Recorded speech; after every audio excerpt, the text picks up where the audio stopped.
안녕하세요. 이지의 이지하게 그리스도인이 읽어보는 노자의 도덕경. 오늘은 도덕경 59장을 읽어보려고 합니다. 바로 읽어볼게요. 도덕경 59장입니다.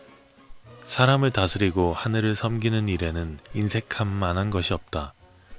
그저 인색해야 하는 것이니 이를 미리 한다라고 부른다. 미리 한다는 것은 덕을 거듭 쌓는 것이다. 덕을 거듭 쌓다 보면 이겨내지 못할 것이 없다. 이겨내지 못할 것이 없다는 것은 그 끝을 모른다는 것이다. 끝을 모를 정도라면 한 나라를 얻을 만하다. 나라를 얻어 그 어미가 되면 오래 갈 만하다. 이를 뿌리가 깊고 단단히 뻗어 오래 살고 길게 볼 수 있는 도라고 부른다. 네, 여기까지입니다. 1960년대 전까지는 한국은 그다지 잘 사는 나라는 아니었죠. 지금은 우리가 싸다 하면서 제주도보다 싸다 하면서 여행 가가지고 마음껏 누리고 오는 동남아도 당시에는 한국보다는 잘 살았다라고 합니다. 참 먹을 게 없었고 놀 것도 없고 누릴 것도 별로 없었다고 54년생이신 저희 아버지께 귀가 마르고 닳도록 당시 이야기를 들어왔습니다. 그러다가 1960년대에 들어가지고 한국은 경제적으로 급격히 성장하면서 사회 발전을 이루었습니다. 영화 국제시장에서도 나오는 파독광부, 또 간호사들도 있었고요. 미국과 베트남 전쟁에 참전하면서 지원받은 것도 있는 걸로 알아요. 어쨌든 그래서 한국 경제가 급속도로 발전하기 시작을 했는데 반면에 농촌은 도시에 비해서 발전 속도가 느렸어요. 지금도 여전히 그렇지만 당시에는 꽤나 뒤떨어져 있었습니다. 도시와 농촌의 경제적이고 문화나 시설적인 차이가 너무 벌어지다 보니까 당시에 박정희 정부에서 그 대책 중에 하나라고 새마을 운동을 추진했습니다. 새마을 운동은 범전국적으로 이루어진 지역사회 개발운동이었습니다. 1970년 당시 박정희 정부에서 지방 장관들과 회의하면서 제안을 했고 그렇게 시작된 새마을운동은 근면, 자조, 협동 이 세 가지를 정신으로 삼았고요. 그런 다음에 생활 태도와 환경 개선, 소득 증대를 이루는 것을 목표로 내세웠다고 합니다. 전국 곳곳에서 도로를 확장하고 하천도 정비하고 농촌에 있는 주택도 개량하고 전기와 전화 시설도 확충하고 농경 시설도 확장했대요. 처음에는 주로 농촌 지역에서 시행됐지만은 차츰 도시로 점점 확대되어 가지고 범전국적인 운동이 되었습니다. 운동의 성격도 잘 살아보세요 하는 그 잘 살기 운동에서 올바른 정신을 강조하는 그런 정신 운동으로 점점 바뀌어갔다라고 해요. 직접 제가 겪은 게 아니라서 뭐라고 말하긴 그렇지만은 새마을 운동은 농촌 환경들을 개선하고 우리 경제를 발전시키는 데 큰 도움이 되었다라고 평가받습니다. 세계적으로도 농촌 개발의 좋은 사례로 평가를 받아서 아프리카 빈곤 지역에서 이 운동을 본딴 지역 개발 운동도 이루어지고 있대요. 그런데 빛이 있으면 어둠도 있고 과가 있으면 오도 있듯이 한계도 있었습니다. 농촌 주민들의 소득이나 생활을 실질적으로 향상시키려 했지만 그렇다기보다는 그냥 주택의 지붕 바꾸기, 마을 길 넓히기 같이 겉으로 보이는 성과에 치중하는 경향을 보였어요. 그리고 주민들 스스로 이끌어가는 민주적인 풀뿌리 운동이 되지 못했고 정부가 주도했던 약간 강제성이 있는 그런 운동이었습니다. 게다가 박정희 정부가 이 새마을 운동이 10월 유신을 실천하는 것이라고 주장하면서 독재 정치를 정당화하는 데 이용했다라는 비판도 있었습니다. 결과적으로 정치적인 의도가 담겨서 이용된 것과 흘러가는 과정 중에 점점 변한 것 같은 게 좀 아쉽긴 하지만 당시에 잘 살아보세요라고 노래 부르면서 다 같이 길도 고치고 집도 고치고 하면서 누군가가 무엇인가를 개선해 주길 바라거나 그냥 있는 그대로 있는 게 아니라 좀 더 나아지자, 그것도 능동적으로. 이게 당시 새마을 운동에 동참했었던 지금 은퇴하신 세대들이 그리워하는 향수인 것 같아요. 눈에 띄는 건 제가 어릴 적에도 참 그런 게 많았는데 면단위나 군단위부터 시작해서 시 단위까지 시민체육대회나 와이즈맨 같은 시민 참여 활동들이 참 많았어요. 개인이 어떨 때는 사비를 지출하면서까지 자기가 사는 동네 주민과 또 동네 자체를 능동적으로 살폈어요. 비용을 지불하기도 했지만 다 같이 모여서 으쌰으쌰 하면서 야 이제 다 같이 하자 이런 분위기들이 강했습니다. 대신에 개인의 사생활이 지금만큼 중요하게 생각됐던 시절은 아니라서 개인적인 희생들은 좀 많이 있었죠. 귀찮은 것도 많았고요. 요즘과는 좀 사뭇 다른 분위기입니다. 당장 바로 옆집에 누가 사는지도 잘 몰라요. 다 같이 동참하자라고 하면 나부터 하기 싫습니다.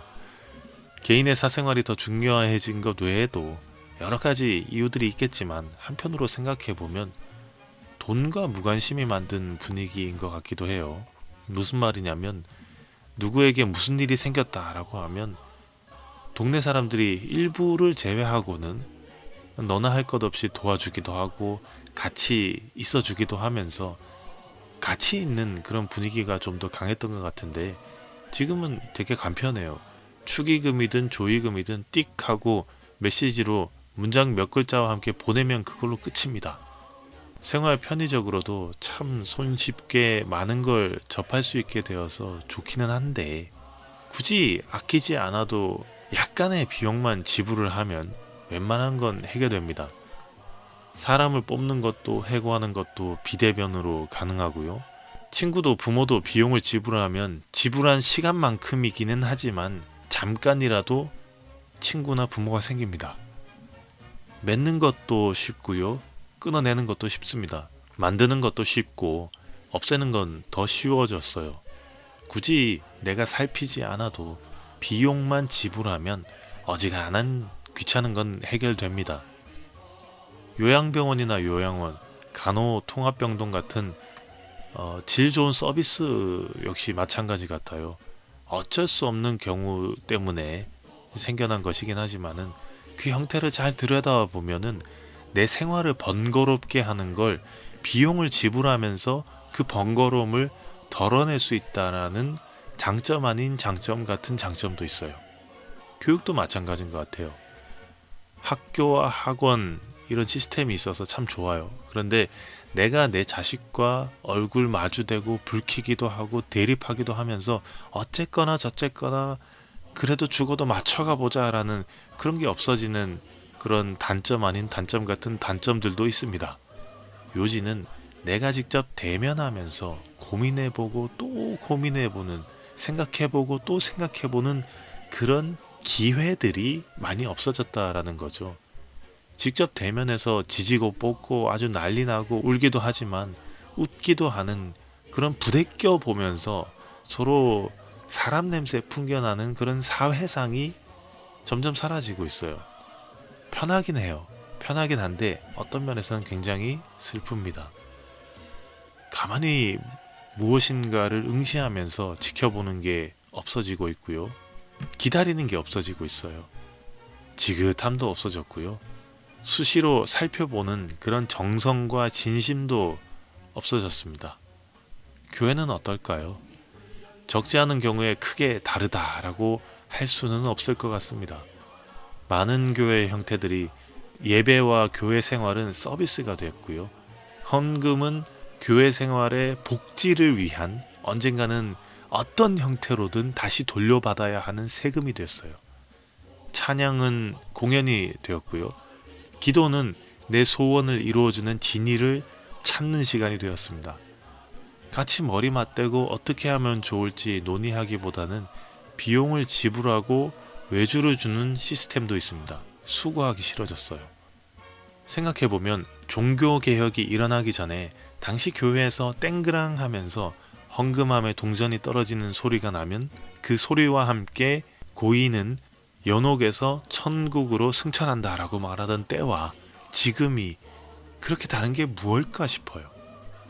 교회 안에서도 서로 무관심과 귀찮음이 만연합니다.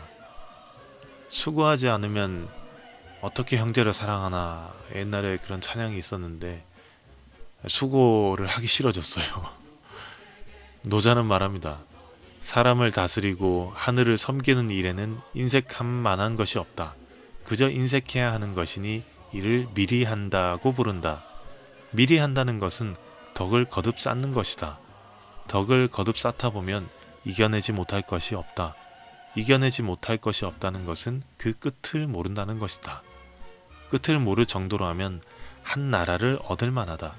나라를 얻어 그 어미가 되면 오래 갈 만하다. 이를 뿌리가 깊고 단단히 뻗어 오래 살고 길게 볼 수 있는 도라고 부른다.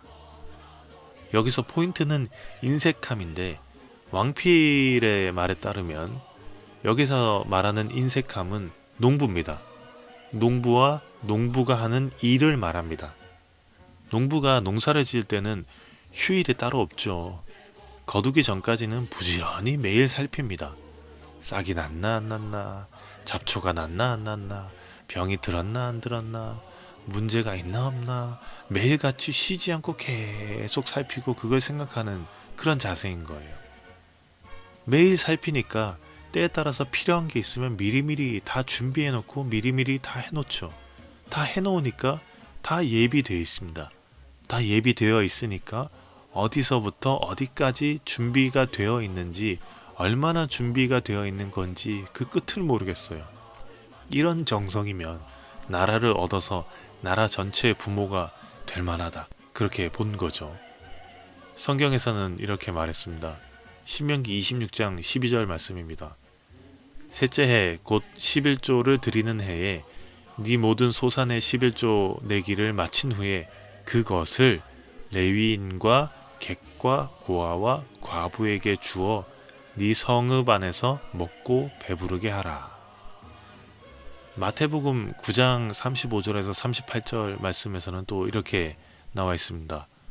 예수께서 모든 도시와 마을에 두루 다니사 그들의 회당에서 가르치시며 천국 복음을 전파하시며 모든 병과 모든 약한 것을 고치시니라. 무리를 보고 불쌍히 여기시니 이는 그들이 목자 없는 양과 같이 고생하며 기진함이라. 이에 제자들에게 이르시되 추수할 것은 많되 일꾼이 적으니 그러므로 추수하는 주인에게 청하여 추수할 일꾼들을 보내주소서 하라 하시니라. 사회든 교회든 우리는 심적으로 새마을 운동이 참 필요한 요즘인 것 같습니다. 마지막으로 도덕경 59장을 다시 한번 읽어보면서 마무리하도록 하겠습니다. 사람을 다스리고 하늘을 섬기는 일에는 인색함 만한 것이 없다. 그저 인색해야 하는 것이니 이를 미리 한다고 부른다. 미리 한다는 것은 덕을 거듭 쌓는 것이다. 덕을 거듭 쌓다 보면 이겨내지 못할 것이 없다. 이겨내지 못할 것이 없다는 것은 그 끝을 모른다는 것이다. 끝을 모를 정도라면 한 나라를 얻을 만하다. 나라를 얻어 그 어미가 되면 오래 갈 만하다. 이를 뿌리가 깊고 단단히 뻗어 오래 살고 길게 볼 수 있는 도라고 부른다. 들어주셔서 감사합니다. 새동을 만들세